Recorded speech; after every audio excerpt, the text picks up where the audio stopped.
So Composer 2 by Cursor is out. It's available now, and it's super cheap, but also better than Claude Opus 4.6. Command AI. Am I reading this right? So on the Cursor bench, well, Cursor bench, that says a lot, but it is their own benchmark. But what they are claiming here is that Composer is better than Opus 4.6, the high version, but not as good as GPT 5.4. So it's kind of like right in between, but it is significantly cheaper than anything out there. Also cheaper than Composer 1.5.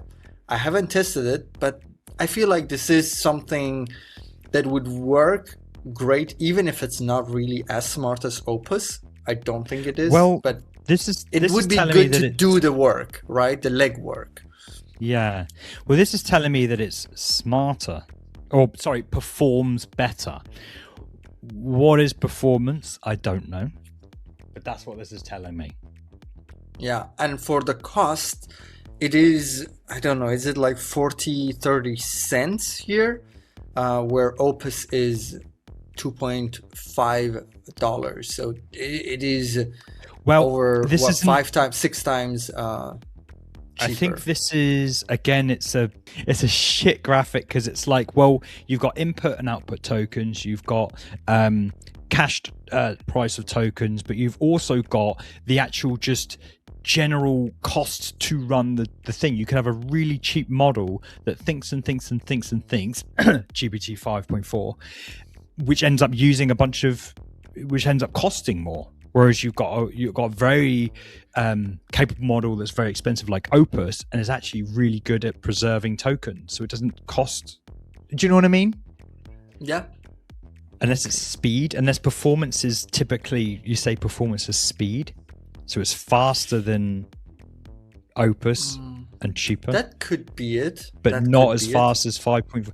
But then the Cursor, the Composer first model was lightning fast. It was crazy. Yeah. Anyway, yeah. I don't know. That's what you get. That's what you get with ambiguous graphs. That's a good point. It might be about how faster it is. We have a second thing about Cursor that is apparently in alpha, and Theo is saying Cursor just dropped a T3 code clone, and this video looks pretty interesting, even though everything in this video, in the UI, is super tiny. So Jesus, we've seen this with the code and the diff on the right, or whatever, like some content on the right. In the middle you do the chatting and etc. What is interesting here is, I can't zoom, but it is this open project. Let me zoom like this. You see this icon, open project. So it seems like this is a view similar to the Codex app, which I love, by the way. Last week I managed to get it to basically 0%. Like I had 2% left of my weekly limit. It is you've taken that on as a challenge, haven't you? Yes, I did. So I wrote big PRDs and started like big projects. I do wonder, because I've hit my limit a couple of times. Yeah, so. Yeah, but I did quite a lot with it. I rebuilt like an app a few times. Anyway, the point being, I really love this view, where I have multiple projects.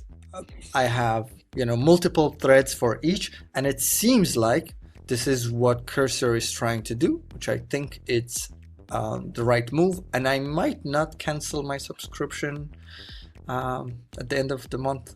I don't know, maybe, we'll see, but it looks really nice.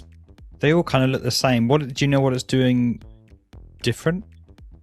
I guess it's got the diff, which Codex doesn't have, but they'll adopt it.